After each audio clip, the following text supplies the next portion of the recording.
আমাকে কি মাফ করা যায় না? তুমি তো আমাকে অনেক ভালোবাসতা, আমি যা বলতাম তাই করতা। তো এখন কি আমাকে মাফ করা যায় না? আমি জানি আমি অনেক বড় ভুল করছি, যেটা মাফ করা যায় না।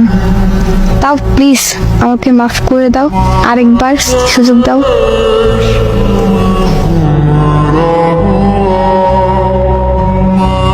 আপনি আমাকে ছেড়ে যাওয়ার পরে 2 মাস পাগলের মতো ছিলাম। কি করব কিছুই বুঝি নেই, এমনকি অনেক নেশাও করছি আপনাকে ভুলে যাওয়ার জন্য, তাও কাজ হইতো না।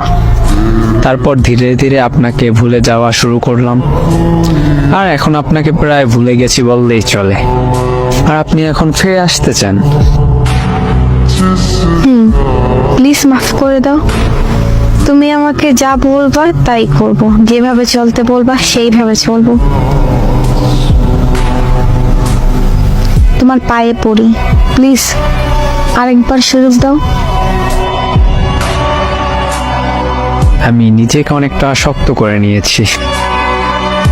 তুমি তো এমন আগে ছিল না। আপনি আমাকে এমন করছেন, বাধ্য করছেন, চাই নাই এমন হইতে। খুব কান্না করছিলাম আপনি ছেড়ে গেছিলেন যখন, কিন্তু লাভ হয় নাই কোনো। আর ছেড়ে যাব না, অন্য ছেলেদের সাথে কথা বলবো না।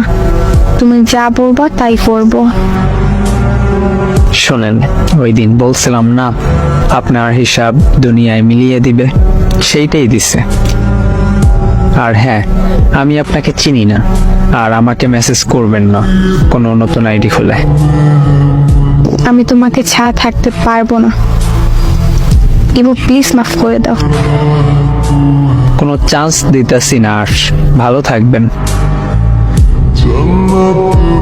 এমন করবো না, আমি তোমাকে ছাড়া ভালো থাকতে পারবো না, আমি মারা যাবো। 40-এ দাওয়াত দিতে বইলা যেন আপনার আম্মুকে। এবং সত্যি অনেক ভালোবাসি তোমাকে, সত্যি মারা যাব। তুমি বলো এখন আমি কি করব? তুমি যা বলবা তাই করব। বলার কিছু নাই, আমি আপনাকে আর আপন করে নিতে পারবো না। সরি।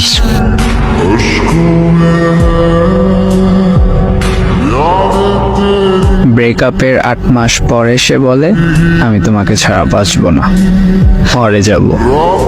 ফাইজলামো যত সব।